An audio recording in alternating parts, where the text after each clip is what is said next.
So let's talk about ethics in scientific research. We're going to have a discussion on values, standards, and practices, and give you a little introduction on what ethical research sort of looks like.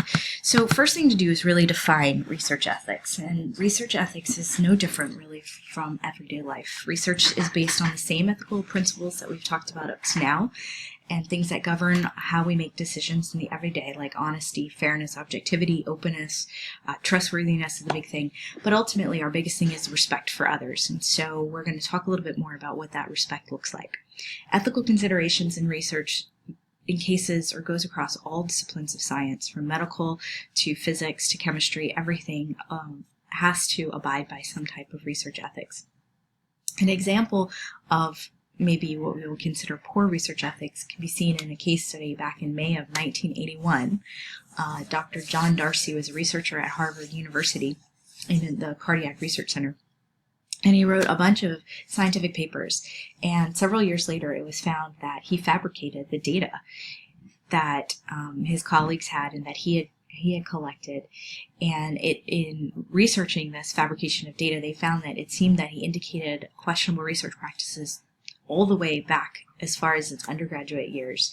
And after he had this misconduct and this fabrication of data and it came to light, he himself was banned from receiving any more grant funding from universities. The universities and institutions that he worked at and published the research under had to return all of that NIH funding, which is the grant funder that gave him the money.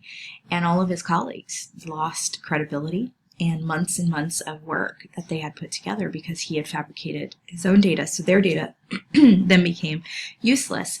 And so we talk about these ideas of fabrication of data and things like that as violations of social ethics and justifying and a violation of the 4 bioethical principles that we've talked about up to now. Now, this particular case isn't necessarily encompassing bioethics. It's really about social ethics, and fabrication of data it really kind of goes into that. But it does also fit into understanding bioethics. And we're going to talk more about bioethics, and specifically we're going to focus in on how research ethic applies to human and animal subjects, not really about fabrication of data. But I bring the fabrication of data up as another means to discuss what is ethical and what is not ethical in terms of research. So when we talk about ethical considerations as they are to human and animal subjects, we have to really look at the perspective of how do we obtain adequate data, what are the risks and benefits to the individuals, and how we're going to get informed consent. And so we've talked about consent before, so now we're going to go into real detail about consent. Research involving humans and animal subjects is very complex, requires careful thought and consideration, and the participants must be given that adequate information for risk and benefit. Now, there are 4 ethical issues that really arise when we get into the discussion of human and animal research. And the first of those is the justification for the research, specifically the risks that are involved and the benefits that would be gained from the research itself. And so we have to really delve deep into that and make sure that the benefits far outweigh the costs, really. Where will we get participants? Where would they come from? How will we obtain privacy for those individuals? And then what do we do with vulnerable populations, such as the elderly, the mentally ill, or children? Will there be a proxy? How will we get consent from the proxy? Does that consent from the proxy span the length of the investigation? Things like that. And then ultimately, how will we obtain informed consent? How will we maintain it? How will we take into account autonomy, which we've talked a lot about autonomy, which is super important. But how are we going to be giving the respect to the individual, the time and the opportunity for that person to make the decision to participate in the investigation? And then lastly, what is the potential harm to the participants? And this can range anywhere from physical harm all the way to emotional harm, which is also as important to think about when we talk about consent and ethics. Failure to consider the ethical issues that we're talking about here and making the difficult decisions about how to design an investigation presents the results how we're going to present those results, how we're going to interact with colleagues and participants can result in a lot of wasted time, wasted resources, slow advancement of knowledge, and even the undermining of professional and personal trust as it pertains to research for whatever this purpose is.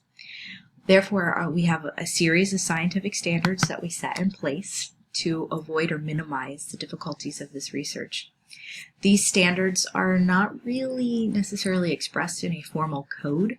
They are nevertheless widely accepted and are as ways of doing research and interacting with others. So let's kind of talk about these three scientific standards, the sets of obligations, as we call them, to doing ethical research, science research. And so there are three that most scientists do try to abide by. And the first of those is that we honor and trust our colleagues, and we put that trust in place with them, and they then in turn put their trust in us. So we honor the trust of our colleagues is the number one sort of scientific standard.